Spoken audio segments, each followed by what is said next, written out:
So today I will be making some bookmarks that I'll post to my Etsy.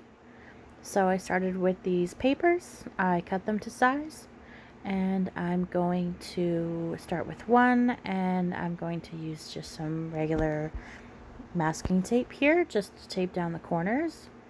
I did I actually used paper from just a sketchbook, and you'll see what I'm going to do with it.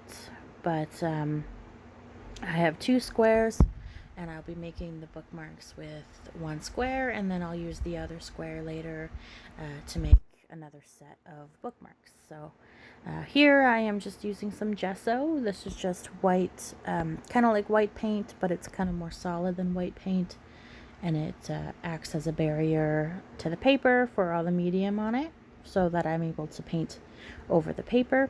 So there's my brush. So I end up doing 2 coats of gesso. This is just the first coat. Like I said, it just kind of acts like a primer and a barrier between the paper and the paint. And since I'll be using watercolors here, I'm really going to need that barrier. So yeah, this artwork here is going to be posted on my Etsy. I have lots of stuff on there.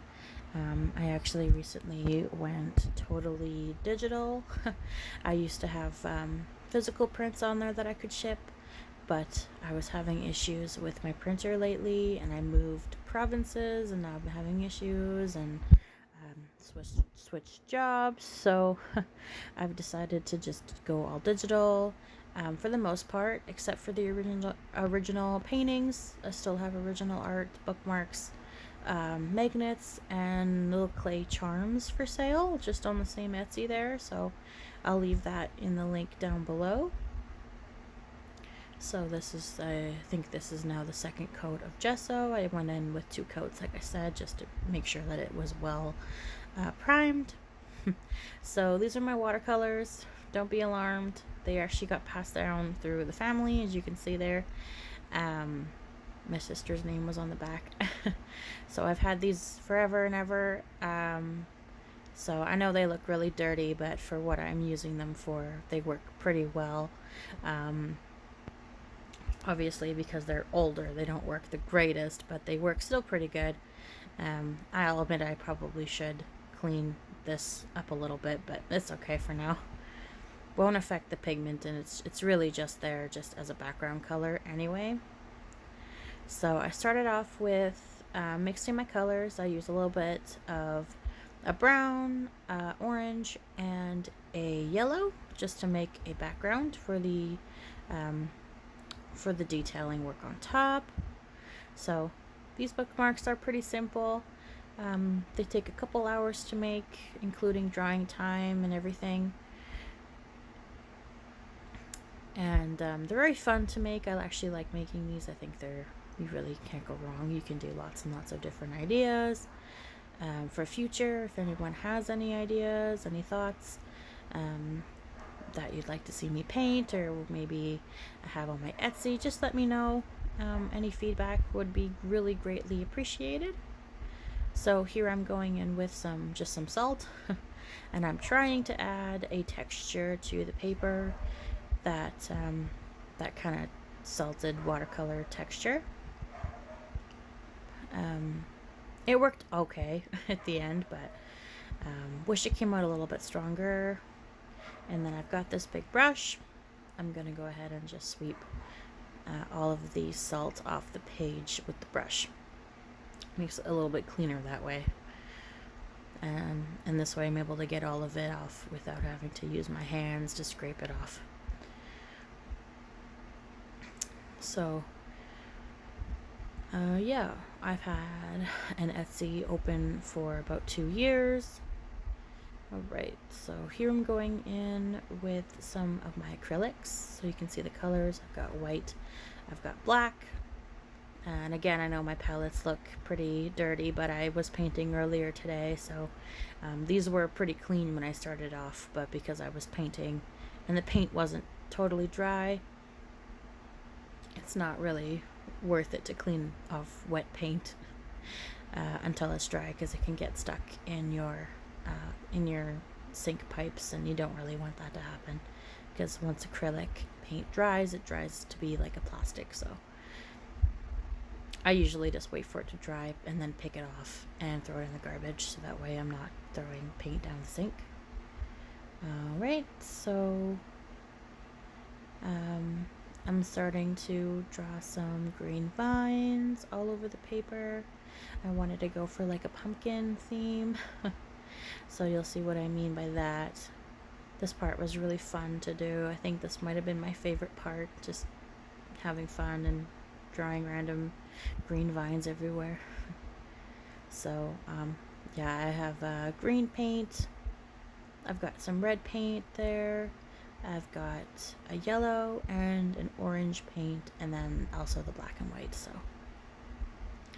I wanted to go with some of them are like kind of topsy-turvy type vines, and some of them are like little snakes. So really fun, this part. This is really where I enjoy making these types of designs on my bookmarks and stuff like that. So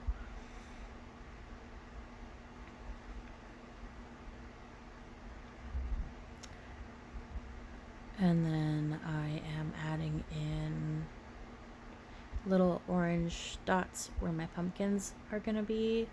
So I actually noticed I started doing a pattern. I didn't mean to, and I tried to break the pattern up a bit, but it's still kind of there. It's okay. Once they're cut in half, you won't really notice it anyway.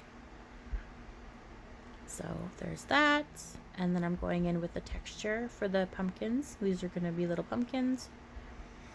I know this clip is hard to see. It's hard to make out the pumpkins themselves, but I do have a close-up shot coming up. I made a mistake there. I just used a bit of water to get rid of it. You'll see there I made a mistake as well. It happens. So this was fun to do. Here's the close-up shot. So I just went in with a bit of that red around to define the pumpkin shape, and then I went in with a yellow just to do the middle part there. I am using gouache for this. I thought I had a clip in here that showed my gouache palette, but I guess it didn't make it in. I'm not sure. Sorry about that.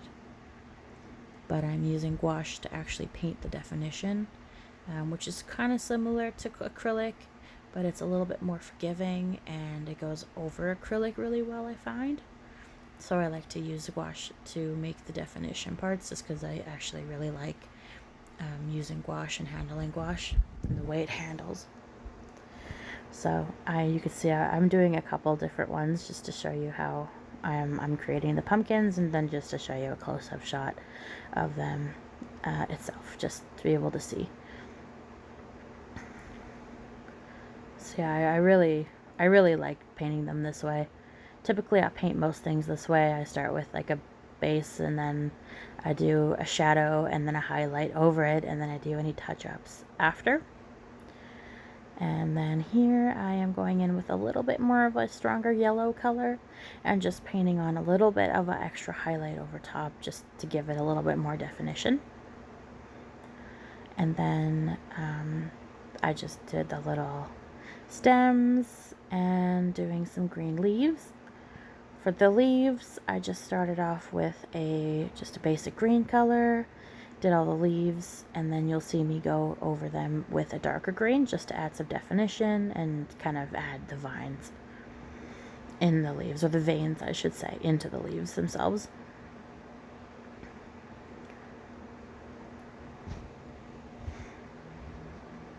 So let me know what you think in the comments, because I'd love to get some feedback. And again, if you are actually interested in purchasing these, you can head over to my Etsy, which again I'll leave down in the down link in the description below, as well as my socials like my Instagram, where you're able to see more of the work I do. I'm just starting off here on YouTube. However, I have had an Instagram open since my shop has been open, so it's been a few years. And I'm really hoping to kind of take off this year, but we'll see. I'm not, it's okay if it doesn't happen. It's more of a hobby than it is something that, sorry about the flies too. I know I got a fly in that clip there. It was really, really difficult with the flies. They were really annoying me today, but it's okay. And then this is me just going in with that darker green. So I didn't get a close-up shot of this, but you'll see at the end that I put the darker green on top. So obviously this is a voiceover clip. It was really annoying to have those flies, and I was on the phone all day, so talking while trying to do this would have been a really long process. And a lot of these clips I've actually sped up as well. So there's the finished product, almost there. Now we just wait for this to dry. This all in all took a couple of hours just waiting for stuff to dry. This is the best part. I didn't get too many. I feel like these first couple pulls really aren't that satisfying, but I promise the last clip is very satisfying. So I wanted to leave these parts in because I really like peeling off the tape. I think it's fun, and I think it is really satisfying to see the tape come off. So yeah, you'll see that I have some white edges because the tape obviously covered a little bit of the paper. So I am going to go ahead and cut those white edges off. You'll see that later. And then all I did was I just cut basically the paper in half itself. And there's the bookmarks. So you'll see in a sec. I will have this up on my Etsy as well as an option to have them laminated. I want to leave that as an option as just like an extra cost. And then there's what the edges cut off. I do have one of those big paper cutters, and it makes it really easy to cut perfectly sized papers. And so there's the finished result. So tell me what you think in the comments.